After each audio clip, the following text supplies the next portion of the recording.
Okay, well, post-match at Meadowbank, Wanderers defeated very late in the day this afternoon, going down 2-1 to Rochdale. Joined by Wanderers manager Mark White. Mark, get your assessment on obviously naturally a tough one to take this afternoon. Well, yeah, I mean, obviously, no disrespect to Rochdale, who obviously we really appreciate that many fans travelling south today, by the way, and it made for a great atmosphere. But it's a gigantic smash and grab, obviously. I'm pretty confident that Rochdale, who are very professional, set up on the field and on the bench, will be very aware of that. We're licking our wounds, really, aren't we? That's the bottom line. Everybody's licking their wounds. The key thing in that game, and it's not the first time this year, is having to make 2 subs after 15 minutes.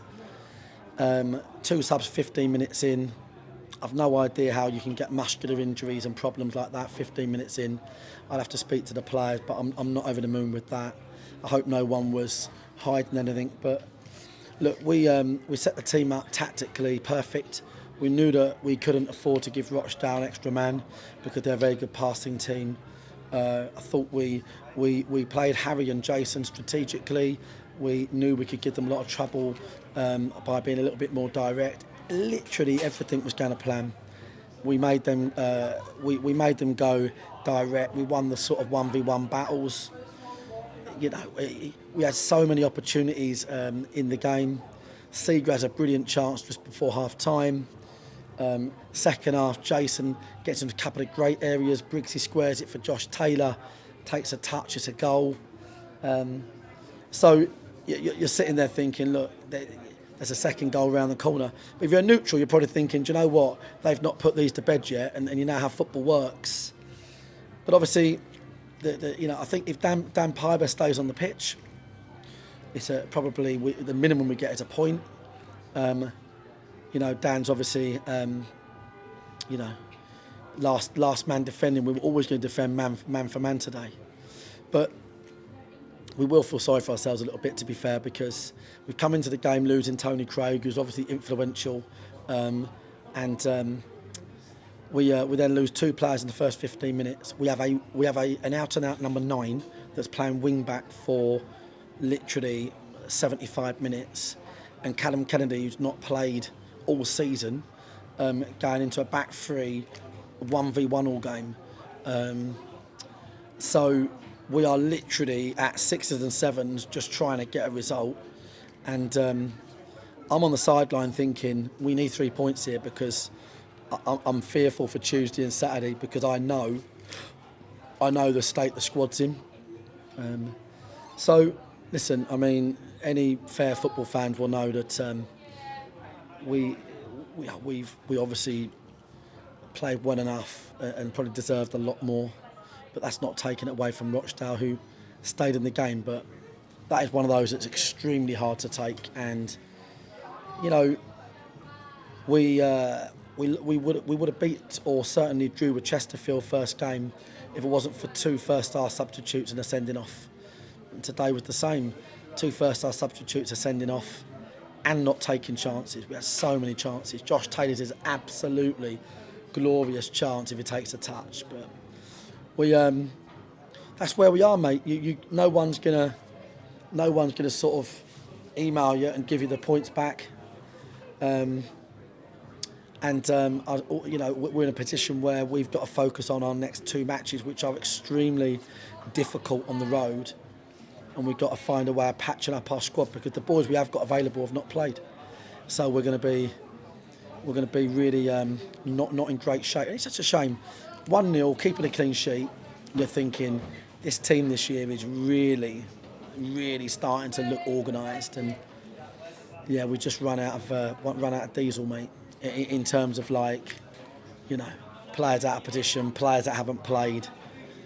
Seager, Kennedy, the goals, the troubles coming down their side. Their legs have gone. They've not, and then obviously Dan getting sent off. We've then got to give them a +1, and they was always going to pepper us at that point. The 2 players you mentioned who obviously went off the field early in the game were Bobby Joe Taylor. He was obviously quickly followed by Seb Bauman leaving the field, and to be honest, from the stands, it wasn't obvious such as to what the issue with Seb was. But from what you're saying there, two muscular injuries there, Mark. Yeah, honestly, yeah, two muscular injuries, and they're telling me that Seb's got a lump in his leg. So I mean, you can't have a lump in his leg within 15 minutes.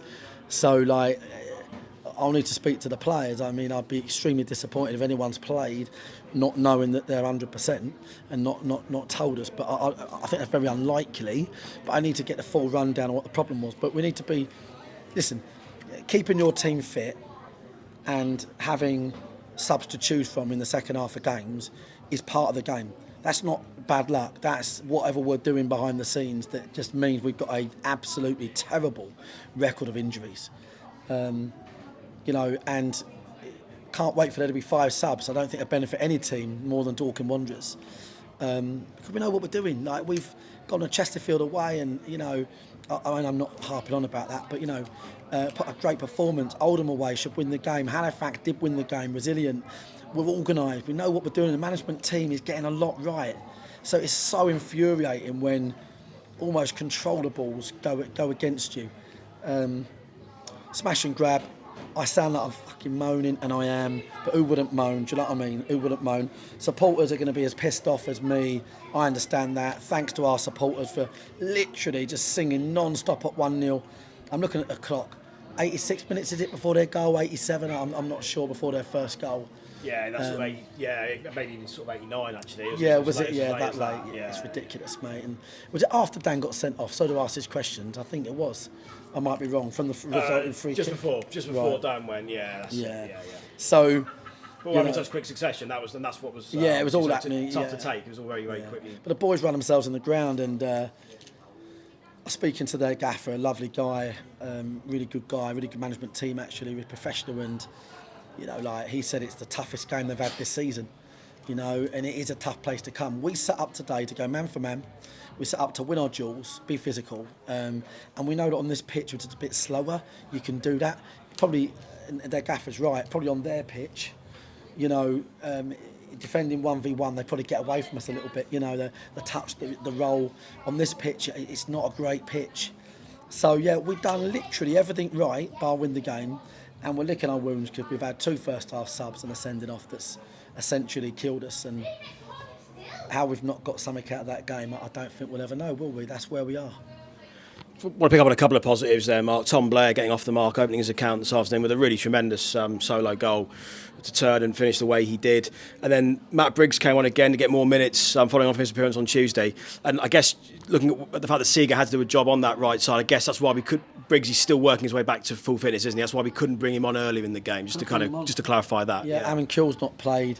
Isaac Philpott's not kicked the ball. So could we go into a back 4? Not really. And also we would have given them that +1 that I think they would have really been good with. I think if we was getting outplayed or battered, I think we'd have gone to a back 4 at 1-0 and maybe sat in. But and I'm sure the fans agree, I really fancied us for a second goal. So I thought a higher change would be more effective. Jason was winning all his headers. We were just getting off the back of it. It was pretty straightforward tactics, really. So I think everything we'd done that we could do was okay. And we just get incredibly unfortunate today. So very, very disappointed. It's one of those where you'll keep thinking it's a dream because, to your point, 89th minute, we should be out of sight. Rochdale would give long odds to get a point, let alone 3. But well done to them for keeping on at it, and for their fans. They've had a great day. And just finally, Mark, we head into a week now with 2 back-to-back away days, Ebbsfleet and Hartlepool. Just if you can just shed a bit of light on players possibly returning into the fold. Obviously, we know Tony Craig missed out today. Niall McManus still absent. Obviously, we've got the 2 chaps. Obviously, he went off today as well. Anybody we can expect to come back into the fold this week? Appreciate, obviously, it's difficult at the moment. Joe Cook, who hasn't played since Chesterfield. Yeah. The boys are on the bench today. They'll be available, but they haven't played. Obviously, got to do a roll call on the team. I'd be surprised if Seb or Bobby are any good. Be hard push for lads to come back in really ahead of Tuesday. Probably too tight for Tuesday is what we're thinking. Yeah. We've got Alex Langspear that could feature now. That's kind of where we are really. We're going to have to really have a little look at what we've got. extremely challenging. So it was a case today of, I was literally thinking, we need 3 points here, because I knew the state we was in with injuries, and I thought, you need to win your home games, get 3 points, and then you're on the road, you're not under as much pressure. So that's where we are, mate. We've got to lick our wounds, the fans as well.